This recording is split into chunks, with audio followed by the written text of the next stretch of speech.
ini disebutnya kemudian mengenai kepemimpinan.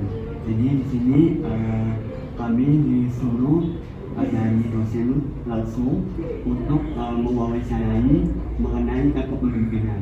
Jadi sebelum kami memulai wawancara kepada Ibu, izinkan saya memperkenalkan kelompok Ibu. Perkenalkan, nama saya Muhammad Ibu.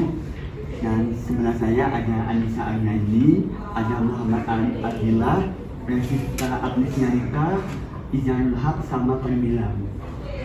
Jadi di sini Bu berkaitan dengan mata kuliah sekarang ini.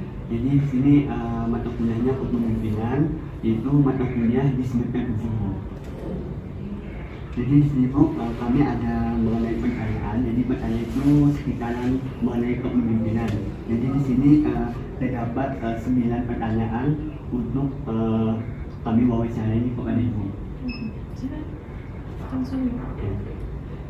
Di sini Bu, untuk pertanyaan pertama Ibu, ini menurut pendapat Ibu, sebagai seorang pemimpin, kualitas utama seorang pemimpin yang efektif itu seperti apa Ibu? Oke. Jadi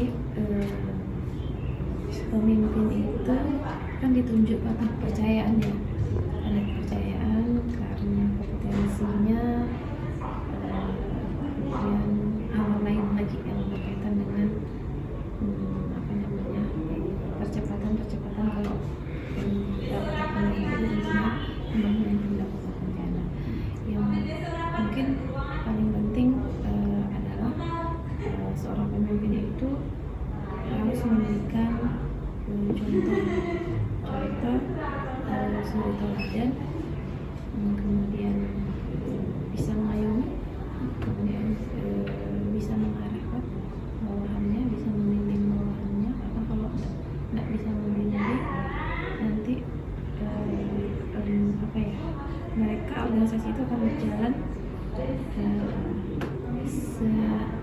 tidak ada kontrol gitu kan. Nah, tapi kalau dibimbing, diarahkan, nah itu butuh bimbingannya. Artinya seorang pemimpin tidak bisa melepaskan seluruh tanggung jawab kepada bawahannya. Kalau membagi pekerjaan, betul, jadi seorang pemimpin juga harus membagi pekerjaan kepada bawahan sehingga pekerjaan itu akan terbagi habis dan hasilnya akan terpantau, dievaluasi. Kalau sudah benar, sehingga ditingkatkan. Kalau tidak benar, tentunya diarahkan. Itu fungsi pemimpin itu, mengarahkan, mengayomi. Ya juga menegur, harus tegas menegur bawahan yang tidak benar, yang melakukan hal-hal yang salah, yang tidak benar. Artinya kalau di dalam perencanaan, kalau kita bicara perencanaan, yang perlu diperhatikan ada targetnya, kemudian proses mencapai ke situ, mencapai target itu, kemudian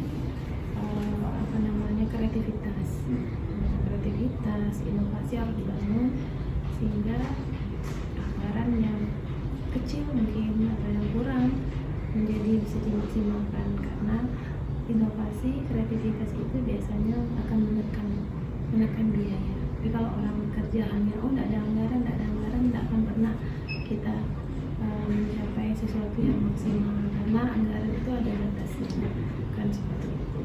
Sama kayak misalnya seseorang misalnya di rumah tangga, piring kita nggak dicuci karena nggak ada yang ngerjain, menyuruh orang, kita nggak mampu. Artinya kita kreatif, harus bekerja sendiri, juga makan, ya kan, harus pintar masak, tidak berharap orang lain yang masak yang berbeda. Itu kan istilahnya akan muncul kreativitas, sehingga akan menekan biaya belanja. Itu hal-hal simpel saja. Sama juga di instansi seorang pemimpin seperti itu, dan kepada bawahan itu tidak hanya bisa memerintah, harus bisa mengayomi, harus bisa membimbing, harus sabar juga.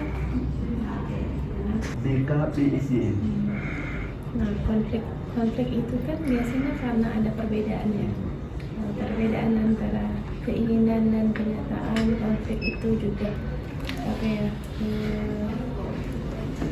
bergantung juga kepada dikarenakan sifat dan kepribadian latar belakang seseorang, bawahan lah, karena yang dimaksud tadi adalah konflik di internal ya, di dalam instansi.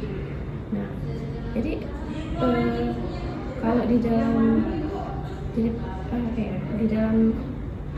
instansi, kalau di pemerintahan itu kan ada ketentuan. Sebenarnya sekarang digelontorkan itu adalah core value ASN, yaitu ASN berakhlak, berorientasi pelayanan, kemudian akuntabel, kompeten, loyal, harmonis, adaptif, kolaboratif. Nah, itu. Jadi setiap ASN harus bisa mewujudkan itu. Kami sudah selesai melaksanakan wawancara di BKP SDM Kota Pontianak. Bye-bye. Bye.